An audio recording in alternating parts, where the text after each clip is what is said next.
히브리서 2장 5절부터 9절까지 말씀입니다. 한 절씩 교독하겠습니다. 하나님이 우리가 말하는 바 장차 올 세상을 천사들에게 복종하게 하심이 아니니라.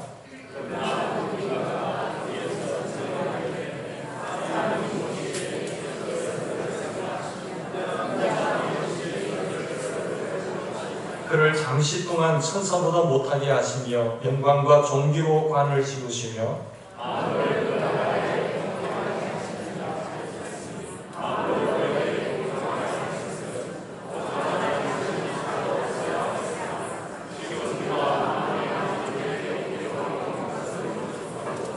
오직 우리가 천사들보다 잠시 동안 못하게 하심을 입은 자 곧 죽음의 고난 받으심으로 말미암아 영광과 존귀로 관을 쓰신 예수를 보니 이를 행하심은 하나님의 은혜로 말미암아 모든 사람을 위하여 죽음을 맛보려 하심이라.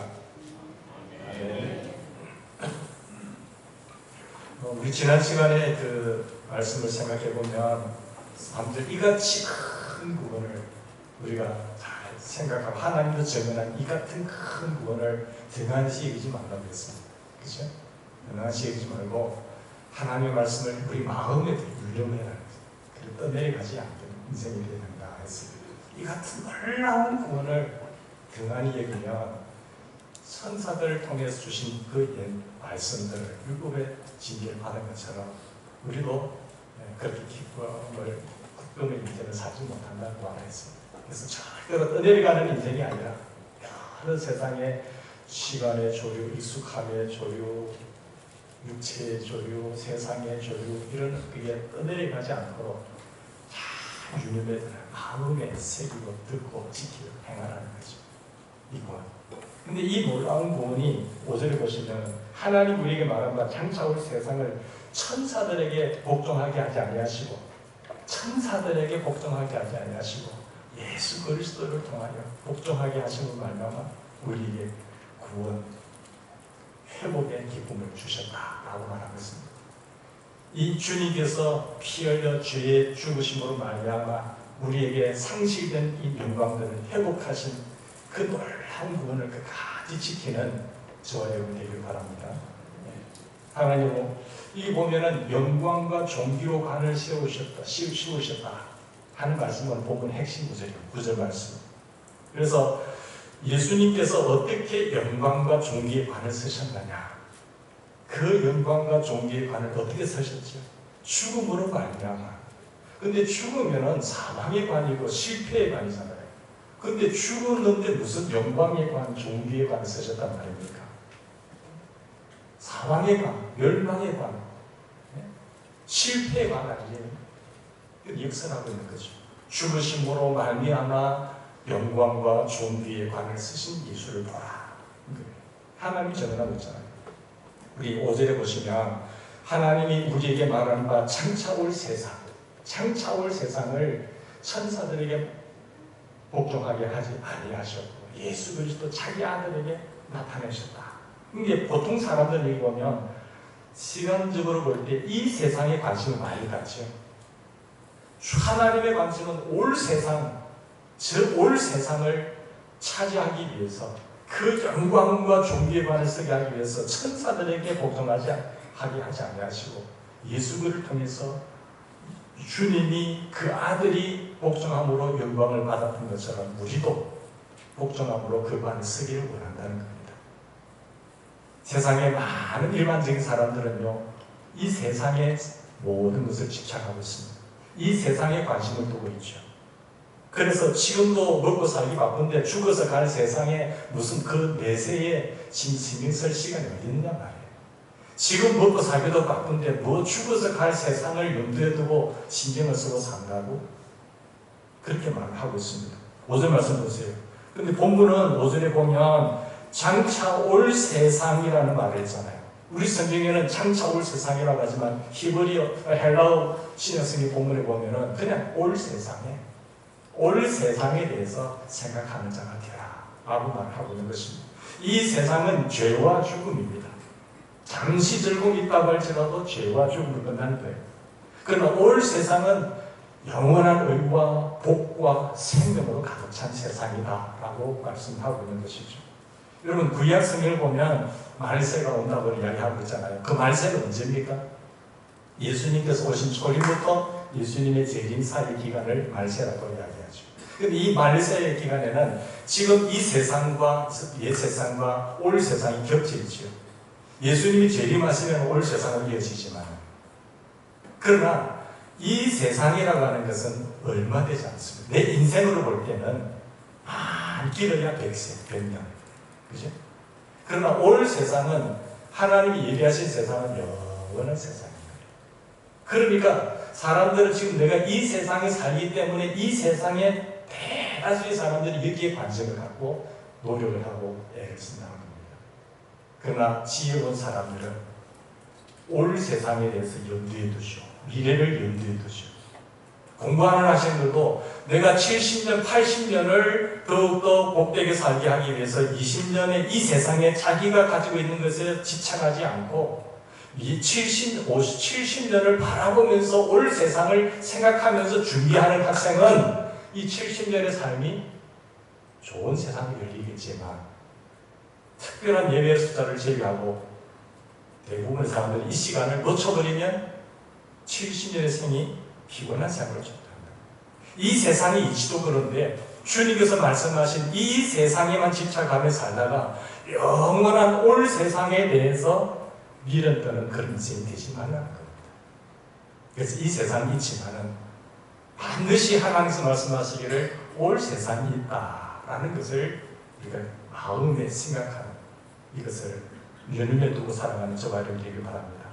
여러분 그렇다고 한다면 이 세상만 있는 것이 아니라 올 세상도 있는데, 사랑하는 성도 여러분, 여러분은 이 세상만 생각하면서 사는 인생입니까? 아니면 올 세상을 생각하면서 사는 인생입니까? 지금까지 인생을 사시면서 이 세상에만 집착하면서 살아온 인생입니까? 아니면 올 세상을 생각하면서 준비하면서 사는 인생이었습니까? 내가 10년 더 살다가 갈지, 내가 20년을 더 이 세상에 살다가 갈지 모르지만은 내 남은 생을 어느 세상에 더 집착하면서 생각하면서 인생을 사시겠습니까? 사랑하는 여러분, 제가 이 세상, 이 여기 와서 목회하다 보니까 거의 6년이 거의 다 됐는데, 만 6년이 다 됐는데, 시간적으로 한 7년이죠. 근데 거의 한 30명을 내가 조사를 시켰더라. 그게 우리 교인도 있고 또 같이 연결된 지인도 있지만은 30명이 넘게 이 세상을 보내시면서 이분들의 세상을 볼 때 어떤 사람은 참 제게도 참 기쁨이 섭섭하지만은 야, 참 잘 가신다 라는 마음이 계신 분도 있고, 어떤 사람은 야, 정말 인생을 이렇게밖에 하신 일이 없는가 라는 아쉬움이 드는 분도 있었어요. 인생을 볼 때 예를 들어서 20년생이다 20년생이라 하면은 2000년도에 돌아가셨다. 2020년 돌아가신다고 한다면은 1920년부터 2020년까지 이렇게 놓겠죠. 아니면은 1940년생 같으면은 1940년에 출생하셔서 다시 그의 삶을 이야기할 때 돌아가신 연도가 2020년도 같으면 2020년 된 거죠. 1940년 다시 2020년. 그분의 삶을 평가할 때 그렇다는 거죠. 그러면 인생이 1940년 다시 2020년까지 샀을 때 인생의 삶은, 그분의 삶을 요약하는 것은 단 다시밖에 안 됩니다. 다시. 이 다시의 이 선에 무엇을 채울 것이냐는 거죠. 1920년부터 2020년까지 여기에 무엇을 채우면서 내 인생을 살아가느냐는 겁니다. 인간은 여기서 아쉬움을 남겠지만, 인간이 한번 죽는 것은 정한 이치요, 그 외에는 다 하나님의 심판대 앞에 서게 된 거죠. 하나님 나라에는 요한계시록 20장의 말씀처럼 우리의 생명록이 있고, 그 하나님 나라에는 우리 행위록이 있는데 그 행위록에 무엇이라고 기록되어지고 있느냐는 겁니다. 그냥 아이 놓고 잘 살다가 즐기다가 죽었다, 아니면은 주를 위해서 고난도 받고 핍박도 받고 주의 나라를 위해서 영광스럽게 살다가 온 너라고 하면서, 보라 내가 속히 오리니 내가 줄 상이 내게 있어 각 사람에게 일한 대로 갚아주겠다고 하신 말씀으로 하나님 더 놀랍게 복을 주는 그런 삶도 받는 그런 저와 여러분 되기를 바랍니다. 이 땅에서도 작은 상급이 있는 것처럼 하나님의 나라도 작은 상급이 있는 거예요. 하나님의 심판대 그때 심판은 구원이라고 하면서 은혜로 받지만은 죽어서 주님 앞에 섰을 때의 심판은 각 사람의 행위대로 심판을 받는 거죠. 그의 심판의 기준은 행위라는 사실을 절대 염두에 두셔야 됩니다. 하나님은 왜? 공의 하나님이십니다. 인간의 심판은 그릇될 수도 있고 그렇지만 하나님의 심판은 정확한 거죠. 그래서 선을 행하다가 낙심하지 않는 저와 여러분 되길 바랍니다. 목사가 하나 주지 않는다고 하더라도 교회가 알아서 공로패를 주지 않는다고 하더라도 하나님이 더 멋있는 공로패를 금에 새겨서 그 관과 더불어 우리에게 세워줄 것이고 거기에서 슬피 부끄러운 인생이 아니라 다른 인생으로 영광도 있는 인생을 사시길 바랍니다. 죽음 직전에 예수를 믿는 사람하고 평생 주를 위해서 산 사람하고 공의의 하나님, 정의의 하나님이라고 한다면 똑같은 상을 주시겠어요? 그런 하나님 같으면 일괄적으로 준다고 하면 그 공산주의시요. 우리 하나님은 절대 그런 분이 아니세요. 각 사람이 일한 대로 갚아주시는 하나님. 주를 위해서 핍박하고 받고 주를 위해서 고난받고 주를 위해서 순교당하고 주를 위해서 죽었다고 한다면 그 미랄로 말미암아 하나님께서는 기억하시는 하나님 그리고 보상하시는 하나님을 믿으시기 바랍니다. 우리 하나님은요 하나님의 보상은 영무궁합니다. 하나님의 징계의 보상도 영무궁한 겁니다. 그 징계의 보상은 영무궁 불못이라고 하는 불호수라고 하는 곳에 떨어지는 거죠.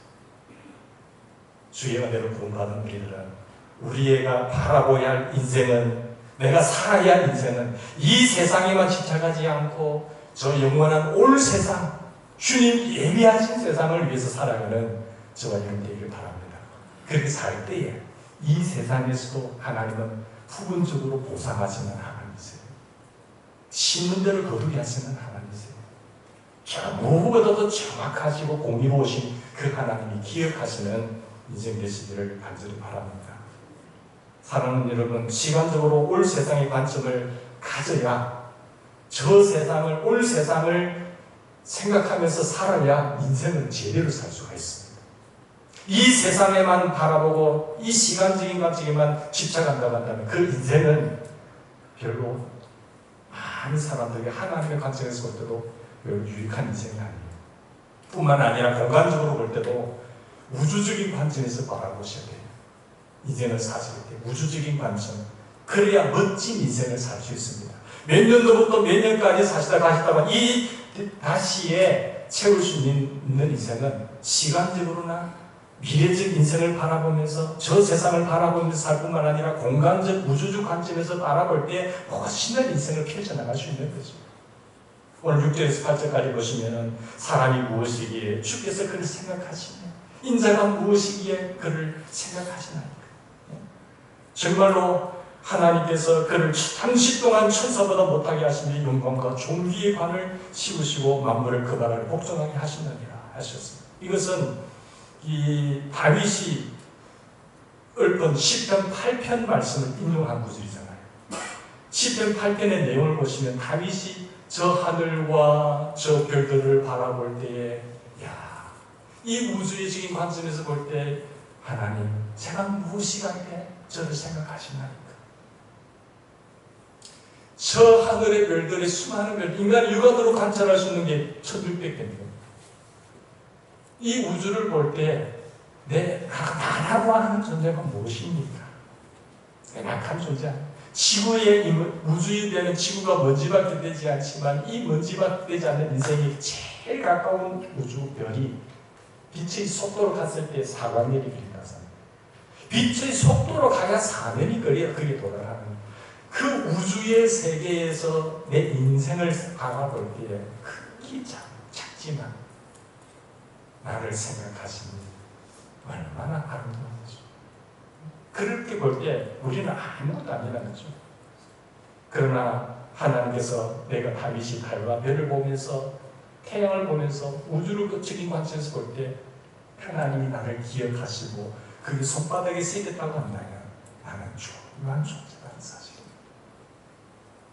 여러분, 이 세상 요 안에 여기 한국만 바라보면서 사시지 마시고 지구를 바라보시고 그 전 우주를 바라보는 인생으로 살아가시기를 주님을 축원합니다. 사랑하는 여러분, 다윗이 그 정도에 집착했다고 한다면 현재는 다윗보다 더 나은 우주의 관점을 가질 수 있어요.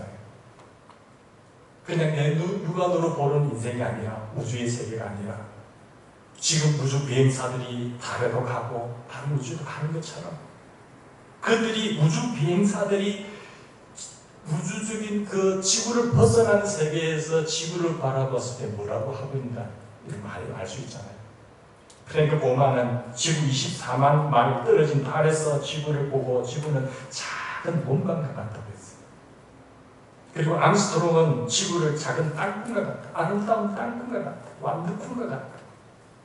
그 멀 달에서 이 지구를 볼 때 제임스 어리는 가장 아름다운 구슬과 같다라고 표현했습니다. 로널드 맥레어는 이 우주 비행사의 말이 참 귀한데요. 초록색 눈물 한 방울과 같다. teardrop, 눈물 한 방울. teardrop of green, 녹색의 그 눈물 한 방울 같은 지구라고. 영롱한 지구. 그 아름다운 지구. 그가 체인도를 타고 올라갈 때 1986년 우주선 체인도를 타고 가다가 그 15km 지점에서 터지잖아요. 그래서 죽습니다. 맹렬은 돌아가셨지만 이 소식을 바라보고 많은 사람들이 그 뒤를 바라볼 때 고백한 빌리그램 목사님이 이렇게 고백했어요. 자, 차라리 내가 그게 타서 뻥 하는 사이에 깨어보니까 천국이 주님 품 안에 안겼다면 좋았을 거예요. 왜? 맹렬가 문제가 아니었을까? 이게 이 빌리그램 목사님은 지금 세상에만 집착하지 않고 올 세상을 바라보기 때문에 이 고백을 할 수 있잖아요. 뻥 하고 털고 내 인생이 끝났지만은 눈을 떠보니까 주님 품 안에 안겨있는 내 인생. 올 세상이라는 관점에서 보면 이 세상은 짧은 선에 끝나는 거예요.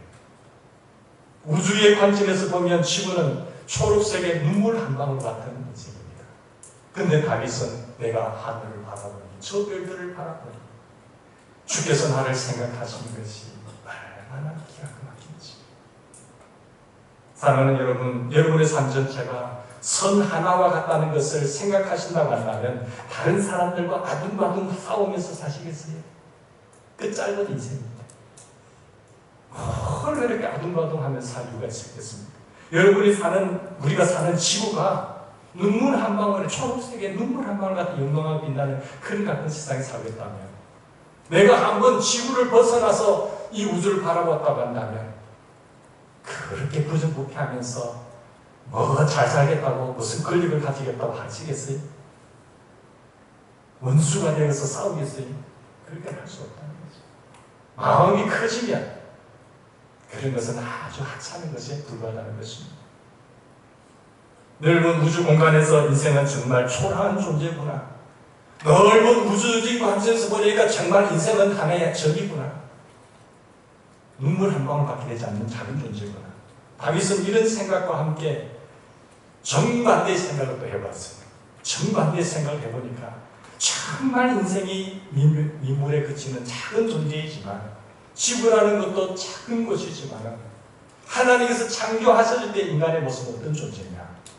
하나님의 형상을 따라 지음을 받았고 하나님의 형상을 따라 지음받은 우리의 존재가 하나님께서 어떠한 명령을 하셨는가 하면 우주 만물을 다스릴 수 있는 권세를 우리에게 주셨어요. 너는 생육하고 번성하여 땅에 충만하라. 내가 만들어진 이 모든 만물을 다 다스리라. 잘 지켜라고 이야기하셨어요. 누구에게? 우리 인간들에게. 그런 놀라운 존재로 하나님께서는 우리를 만드신 것입니다.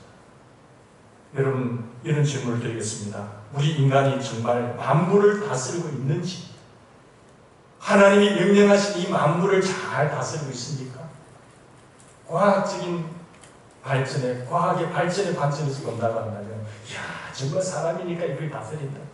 전에는 카메라도 있어야 되고 메모지도 있어야 되고 전화기도 있어야 되고 여러 가지 다 있어야 되겠지만 이제는 스마트폰 하나만 딱 걸면은 그게 다 집어넣어버렸습니다. 이런 편리한 세상이 어떻게 올 줄 알았겠습니까? 작은 컴퓨터를 들고 다닌다니까요. 이거 한 대만 있으면 미국이나 영국이나 어디 인도나 다 네트워크에서 다 연결해 줍니다. 대단한 인간적인 존재죠. 그런데 과학적인 이 면에서 보면, 과학 기술의 발전 면에서 보면 뛰어나지만은 우리가 인간관계 면에서는 잘 다스리고 있나요? 여러분의 작은 가족을 잘 다스리고 있으세요? 그 몇 명 되지 않는 내 식구를 정말로 행복하게 멋있는 인생으로 잘 다스리고 있으세요? 인간관계 면에서 보면 잘 다스리고 있으세요? 내가 머물고 있는 직장에 정말로 복된 직장을 위해서 서로서로 잘 어우러지고 있습니까? 아니면 서로 비극되고 엉망이 되고 있지 않습니까? 직장에서 인간관계가 너무 괴롭지 않습니까? 인간에게 영광과 존귀의 관을 쓰게 하신 인간들이 다스려야 할 내가 다스리는 세상의 영역은 어떤가? 얼마만큼 하나님의 명령을 받은 우리 인간이 잘 다스리고 있느냐는 말씀이죠. 사랑하는 여러분, 사람이 이렇게 죽어가고 있는데도 인간이 영광과 존귀의 관을 쓰면서 잘 다스리고 있습니다. 우리가 아는 내 주변에 몇 년도 안 있으면서 많은 사람들이 세상을 떠났잖아요. 죽어가고 있는 일이에요. 좋은 면에서 죽어가는 사람도 있고 나쁜 면에서 죽어가고 있는 상황 속에서도 내가 영광과 존귀의 관을 쓰고 있는다는 말씀이죠. 사람이 인재든지 천재든지 일어날 수 있는 것도 하나도 못 막는 것이 우리 인생이에요. 그건 못 다스려야죠. 마음이 너무 아파서 그런 사건들을 바라볼 때에 누가 사건을 당하고 누가 어떤 어려움을 당할 때에 가슴이 찢어지지 않습니까? 아프잖아요. 그걸 다스릴 수 있으세요? 그것이 심해지면 우울증으로 가버리잖아요. 내 몸에 질병이 들어왔을 때에 그 몸을 여러분 스스로 잘 다스릴 수 있으세요? 잘 못 다스립니다.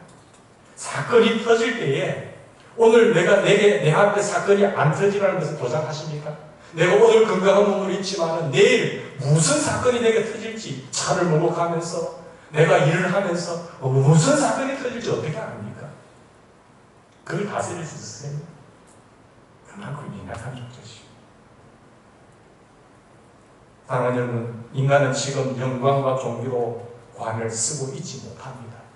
그러면 이 하나님이 주신 본래의 이 놀라운 축복을 왜 상실하셨을까요? 그 영광의 자리에 모든 만물을 정복하고 다스려야 할 인간들이 왜 상실해버렸죠? 모든 수억 가지 문제를 너희 다 마음대로 하라.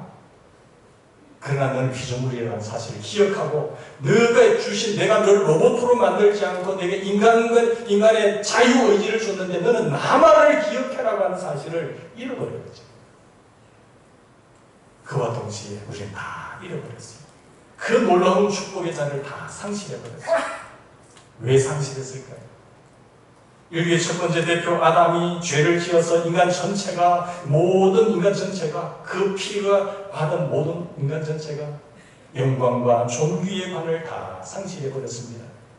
인간은 하나님께서 그 지상 낙원인 에덴 동산에서 만드신 그 장소에서 죄를 범함으로 말미암아 쫓겨나게 되었고요. 하나님이 지으신 영광과 존귀의 관을 다 상실해버리고 죽음과 저주와 고통이 우리에게 찾아왔잖아요. 첫째 아담의 실패로 이런 이 영광과 존귀의 관을 어떻게 회복할 수 있느냐. 그 회복의 모습을 우리에게 말씀해주고 있습니다. 이게 복음이잖아요. 이 기쁜 소식, 복음이라고 하면 가스펠이라고 하지만은 사실 원문에 보면은 유앙겔리온이거든요. 유앙겔리온은 뭐냐? 복음이 뭐냐? 그게 바로 기쁜 소식. 우리가 신앙생활할 때 개념 정리를 정확하게 하시고 단어를 정확하게 하시면 힘이 나는 겁니다. 사람들이 아무리 기쁜 소식을 받아들이세요 하더라도 왜 기쁜 소식을 받아들여야 그 원인과 이유를 모르면은 필요성을 못 느끼면 기쁜 소식이 기쁜 소식이 아닌 거죠. 인간의 너가 처한 상황을 알아봐야 돼요. 그 상황 처지를 이야기해주면 내가 이것을 찾아야 되겠구나. 이것이 귀한 것이구나 라는 것을 찾게 되잖아요. 그걸 모르는 인생은 아무리 복음이 와도 복음이 주무성은 모르게 된다는 겁니다. 우리가 가졌던 그 고귀한 것을 한순간에 잃어버린, 상실해버린 그것을 예수님께서 회복시켜 주셨어요. 그 핵심 말씀이 9절입니다. 오직 우리가 천사들보다 잠시 동안 못하게 하신 이번 자, 곧 죽음의 고난을 받으심으로 말미암아 영광과 존귀의 관을 쓰신 예수를 보니, 영광과 존귀의 관을 쓰신 예수, 무엇으로 말미암아? 죽음으로 말미암아 다시 회복시켜 주십니다. 죽음의 고난을 받으심으로 말미암아 영광과 존귀의 관을 쓰신 예수, 이것은 둘째 아담 예수 그리스도께서 죽음의 고난으로 말미암아 다시 인간에게 가졌던 그 첫 번째 놀라운 일들을 회복시켜 주신 거죠. 우리의 대표 예수 그리스도를 통해서 우리가 영광과 존귀의 관을 회복하게 되었다. 할렐루야. 이게 복음이에요. 죽음의 고난으로 영광과 존귀의 관을 쓰시다니요. 죽었으면 죽음의 관을 쓰셔야죠. 사망의 관을 쓰셔야죠. 실패의 관을 쓰셔야죠. 예수님께서 인류의 둘째 아담 대표로서 죽으셨는데 어떻게 해서 영광과 존귀의 관이냐는 거예요. 거기다가 이 보면 천사들보다 잠시 동안 못하게 하신 이번 자라고 말하고 있습니다. 천사들보다 탁월하고 천사들보다 뛰어나라고 제가 지난주에 말씀드렸잖아요. 천사보다 뛰어나신 하나님, 선지자들보다 뛰어나신 하나님, 탁월하신 예수님이지만 천사들보다 잠시 동안 못하게 하신 거예요. 그 잠시는 몇 년간일까요? 예수님이 있다는 것이 33년간. 천사보다 더 월등하게 뛰어난 하나님이지만 잠시 동안 못하게 하신 거예요. 왜? 잃어버리던 상실된 것들을 다시 회복하기 위해서. 하나님의 공의하심에 그 누구도 이 세상에서는 찾을 수 없기 때문에 의로우신 분이 밖에서 오셔야 되기 때문에 하나님이 말씀이 육신되어 이 땅에 거하신 예수 그리스도, 그가 죽으심으로 말미암아 회복된 것이죠. 천사들보다 잠깐 못할 때, 천사들보다 천사들이 밥통에 태어났습니까? 아니잖아요. 천사보다 훨씬 뛰어나신 예수님께서 말밥통에 태어났습니다. 천사들이 먼지를 뒤집어 썼다는 이야기 있습니까? 그러나 예수님은 먼지를 뒤집어 쓰셨어요. 천사들은 죄 없이 체포당했다는 말이 있습니까? 그러나 죄 없으신 예수님은 체포도 당했어요. 천사들이 인민재판, 불의재판을 당했다는 말이 있습니까? 그러나 천사보다 뛰어나신 예수님은 인민재판, 불의의 재판을 당하셨잖아요. 천사들은 다시 멸류관 쓰고 양손과 양발에 못 박히지 않았지만은 예수님은 천사보다 뛰어나시면서도 양손과 양발에 못 박힘을 받게 되고 저주의 십자가를 지게 되고 9시부터 3시까지 6시간 동안 매달리시면서 온갖 고난과 수치를 다 당하셨어요. 우리 인간들보다 우주 만물보다 천사보다 뛰어나신 그분이 왜 그런 죽음과 고통의 피를 흘려야 됐었을까? 왜 무지하신 예수님께서 죽음을 당하셨어야 했습니까? 너무 보편적인 질문, 쉬운 질문이지만 왜입니까? 알려질 때문이죠. 여기 해답이 9절 하반절 보세요. 모든 사람을 위하여 죽음을 맛보게 하십니다.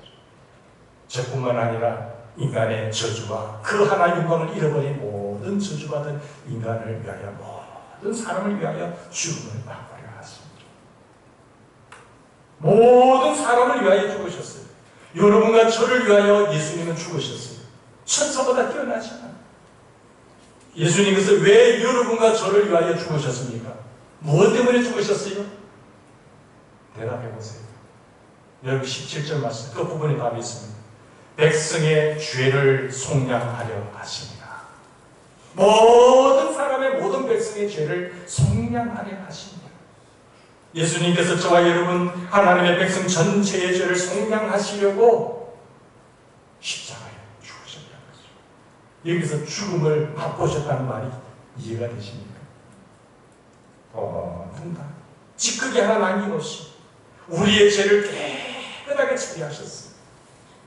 내가 지은 모든 죄, 모든 죄부터 모든 잘못죄까지 깨끗하게 그 피로 죽으심으로 속량하셨다는 거죠. 모든 사람을 위하여 죽음을 맛보셨다. 예수님께서 십자가에 죽으심으로 우리의 죄 문제를 깨끗하게 다 해결하셨습니다. 인류의 첫째 대표인 아담의 범죄로부터 흘러내리는 그 모든 죄로 말미암아 에덴 동산에서 쫓겨나게 되고 천국에서 쫓겨나게 되고 죄와 죽음과 지옥의 흉벌에 들어갈 수밖에 없는 우리를 위하여 죽음이 왜 왔습니까? 죄 때문에 왔는데 이 죄의 문제를 해결하기 위해서 죽을 수밖에 없는 문제를 영생으로 천국의 삶으로 뒤집어낸 거예요. 회복. 상실했던 것을 회복시키신 주님. 그분은 죽으심으로 말미암아 다시 살아나셨습니다. 다시 사절뿐만 아니라 그리고 하늘 보좌 승천하셔서 하늘 보좌 우편에 앉아 계시고 지금 통치하고 계십니다. 보라, 내가 다시 올 것이다. 속히 오리니 내가 줄 상이 내게 있어 각 사람의 일한 대로 내가 갚아주겠다. 이 올 세상을 준비하고 처소가 예비되면 너희도 나 있는 곳에 너희도 있게 하기 위하여 다시 오겠다고 약속하셨습니다. 올 이웃임을 받는 그대로 다시 오리라. 인류의 둘째 대표인 예수님께서 죽음의 고난을 통해서 다시 영광과 존귀의 관을 회복하셨기 때문에 우리도 예수 그리스도 안에서 영광과 존귀의 관을 다 회복해 준 줄 믿으시기 바랍니다. 그러므로 그리스도 예수 안에 있는 자에게는 결코 정죄함이 없나요? 이는 생명의 성령의 법이 죄와 사망의 꿈에서 우리를 해방하신다. 그래서 이제 것은 지나갔으니 보라 다 새 것이 되었도다. 새로운 피조물이 되었도다. 사울이 고백하고 있잖아요. 바울이. 그러면 내가 그리스도와 함께 이제는 십자가로 박혀 죽었나. 이제는 내가 사는 것은 그리스도 안에서 사는 것이다. 이것이 하나님의 은혜입니다. 우리를 회복하신 하나님의 은혜. 영광과 존귀의 산을 우리에게 치워주신 하나님의 은혜. 그것이 구절 하반절이에요. 구절 하반절. 하나님의 은혜로 말미암아 모든 사람을 위하여 죽음을 맛보려 하시니 하나님의 은혜가 아니면 아무것도 아니에요. 하나님의 은혜가 아니면 우리는 오늘 이 자리에 앉을 수도 없고 기쁨도 찾을 수도 없고 가치를 가질 수도 없고 소망을 가질 수도 없고 희망을 가질 수도 없잖아요. 마크스의 오직 예수뿐이네. 난 사람을 들을 때마다 은혜지요. 은혜가 아니면 내가 살아갈 수가 없네. 호흡마저도 다 주님이다. 세상의 평안과 위로 내게 없어도 오직 예수뿐이네.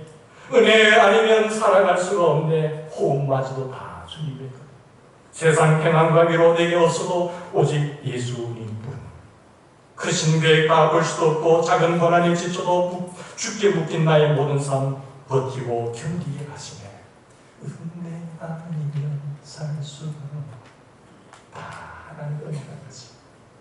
내가 잃어버렸던 상실, 그 모든 저주, 그 두려움, 모든 것을 주님이 담당하심으로 말미암아 우리에게 회복의 선물을 주신 주님을 찬양합니다. 예수님께서 죽으심으로 회복하신 이 영광과 존귀의 관을 우리가 어떻게 이 세상에서 누릴 수가 있을까요? 어떻게 누릴 수 있을까요? 이 세상에서 누리다가 그 하늘나라에 가서 다 누릴 것인데 이 세상에서도 어떻게 누릴 것인가? 우리가 어떻게 하나님의 이런 은혜를 누리면서 살 수가 있을까요? 9절 중간절 말씀입니다. 죽음의 고난을 받으심으로 영광과 존귀로 관을 쓰신 예수를 보니 영광과 존귀의 관을 쓰신 예수에게 핵심이 있는 거예요. 해답이 있는 거예요. 죽음으로 말미암아 영광과 존귀의 관을 쓰신 예수를 보니 주님이 죽음으로 말미암아 영광과 존귀의 관을 쓰신 그걸 다 만나는 답이 얘기잖아요. 내가 죽으면 사는 거예요. 그게 세상의 이치와 다르잖아요. 세상은 이겨야 된다고 하지만 내가 죽을 때에 사는 것입니다. 오늘 우리의 현실은 어떻습니까? 죽음의 고난으로 영광이 이룬다고요? 꿈같은 얘기 아닙니까? 이게 은하수 세계 얘기 같지 않습니까? 죽으면 지는 것이 정상이지 않습니까? 죽어야 영광이 이룬다고요? 말도 되지 않는 소리잖아요. 여러분 혹시 이렇게 생각하지 않습니까? 목사님, 저는 그동안 많이 죽었습니다. 제가 사랑하는 아내에게, 사랑하는 남편에게 많이 죽었습니다. 항상 남편이 죄는 짓는데 왜 내가 계속 죽어야 됩니까? 나쁜 짓은 남편이 다 하는데 왜 내가 어려움을 당해야 됩니까? 항상 나를 괴롭히는 것도 남편인데 왜 내가 죽어야 됩니까? 그런 갈등 속에 살고 있지 않았어요? 입도 뻥긋하지 말고 죽어 지내기만 하라는 것입니까? 눈만 감으면 호배 먹는 세상인데 항상 죽기만 하고 살라고요. 참는데도 한계가 있지 않습니까? 왜 나만 항상 참아야 됩니까? 나는 못 삽니다. 그렇게 말할 수 있잖아요. 요즘 이게 딱 이 팍팍한 현실을 살아가는 우리의 생각 아니겠습니까? 신혼부부들도 보면 30대, 40대 보세요. 목회자들 만나다 보면 교회 아닌데 30, 40대 겉으로는 멀쩡해 보이지요. 다 문제가 있다. 안 죽는다는 거죠. 다들 주장이 뚜렷하고 그렇다고 이해하는 것도 아니고 한마디 하면 두 마디로 가고 네가 세냐 내가 세냐 네 명이 살면서도 깨지는 거예요. 그게 우리 교회 안에서도 그렇다는 거예요. 그러면 바깥 세상, 일반 세상을 한번 보세요. 나이 들어서는 참다 참다고 요즘 학원 이후도 늘어가겠죠. 내가 아이들 자식들 키울 때까지 내가 참았지. 이제는 자식들 다 컸고 학원 이후이 늘어가는 이유가 그것 때문이죠.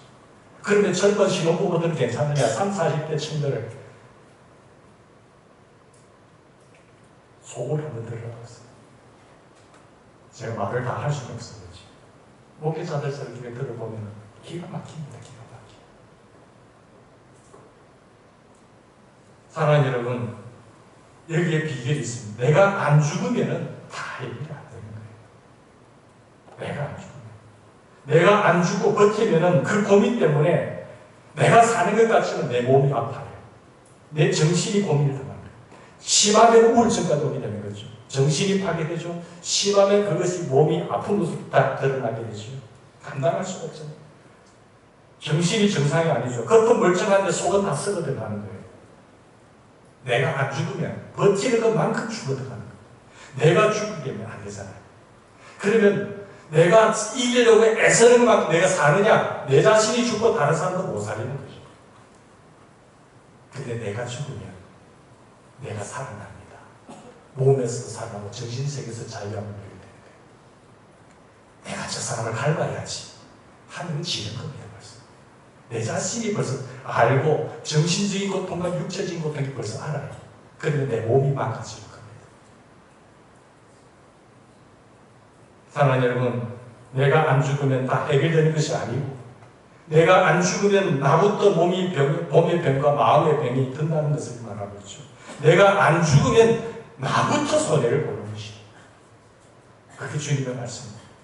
내가 안 죽으면 물론 상대도 안 고쳐지는 겁니다.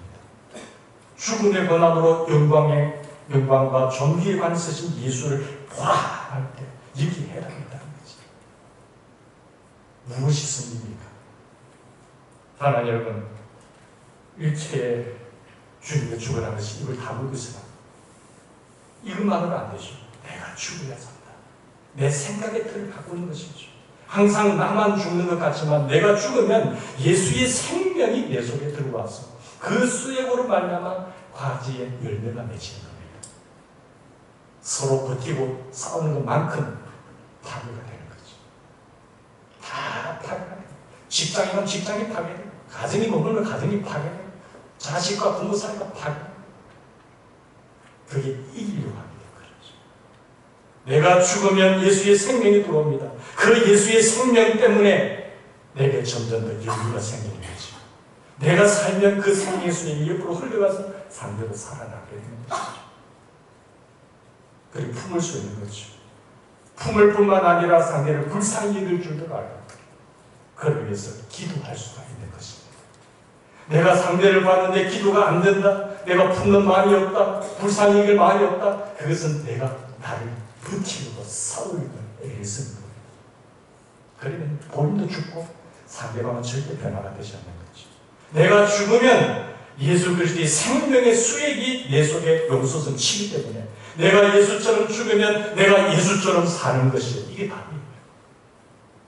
우리가 잃어버렸던 그 모든 상식 하나님의 모든 영광 주님께서 죽음으로 말미암아 영광과 존귀에 쓰신 말을 쓰신 예수를 보라는 거예요. 여기 해라고 했습니다. 그래서 기도를 할 때 누구를 위해서 기도해야 될까요? 나를 위해서. 내가 죽으면 내가 살고요. 내가 여유가 생기고요. 나를 괴롭히는 사람이 치료가 되는 것이고 이것이 복음인 것이죠. 이것이 죽음의 권한으로 영광과 존귀의 관을 쓰신 예수님의 복음입니다. 이 복음으로 세상을 정복하고 다스리고 이기는, 그래서 하나님의 놀라운 세상을 이룩하는 믿음의 주인공이 되시기를 간절히 바랍니다. 같이 기도하십시다. 하나님 아버지 고맙습니다. 그렇습니다. 히브리서의 주제가 예수 그리스도가 최고라고. 왜 예수 그리스도가 최고입니까? 예수님께서 하나님의 아들로 죄 하나 없었지만 우리를 위해서 죽음의 고난을 당하시기 때문인 줄 믿습니다.